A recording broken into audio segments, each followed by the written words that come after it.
Yeah, sa Makatang binabago sa laro. Right mask ang pangalan, di takot na mabigo. Mula sa Pinas, kung saan gabi-gabi dumadaing nandyan. Di lang to kwento, to'y katotohanan na di kayang takpan. Mula't mata sa mundo, nabulag sa liwanag na madilim na di makita ng bawat isa. Bawat kata ay sumpa na di mabubura, sumisigaw na di na makaya. Hirap sa buhay, di nabago sa ating paningin. Parang isang malaking pelikula na paulit-ulit pinapalabas. Korupsyon ng bida, politiko'y kontrabida, krimen at katiwalian ng linya ng bawat isa. Sa mundong ito di pwede maging bulag, dahil kung di ka makakakita, ikaw ang magiging biktima. Kaya't sa bawat salita, sa bawat tula, sa bawat linya may layunin ng bawat isa.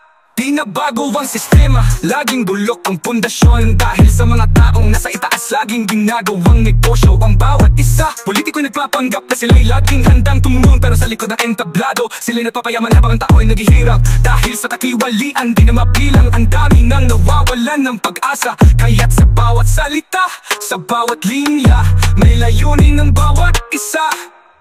Hirap sa buhay, di na bago sa ating paningin. Parang isang malaking pelikula na paulit-ulit pinapalabas. Korupsyon ng bida, politiko'y kontrabida, krimen at katiwalian ng linya ng bawat isa. Sa mundong ito di pwedeng maging bulag, dahil kung di ka makakakita, ikaw ang magiging biktima. Kaya't sa bawat salita, sa bawat tula, sa bawat linya may layunin ng bawat isa. Sa mundong ito di na pwedeng magpabulag sa sistema, na laging bulok ang pundasyon. Sa mundong ito di na pwedeng maging pipi sa katiwalian na laging pinapaniral.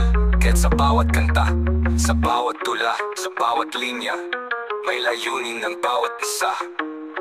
At yan ang kwento ni Right Mask, isang Makatang laging handang lumaban, isang Makatang laging handang sumigaw.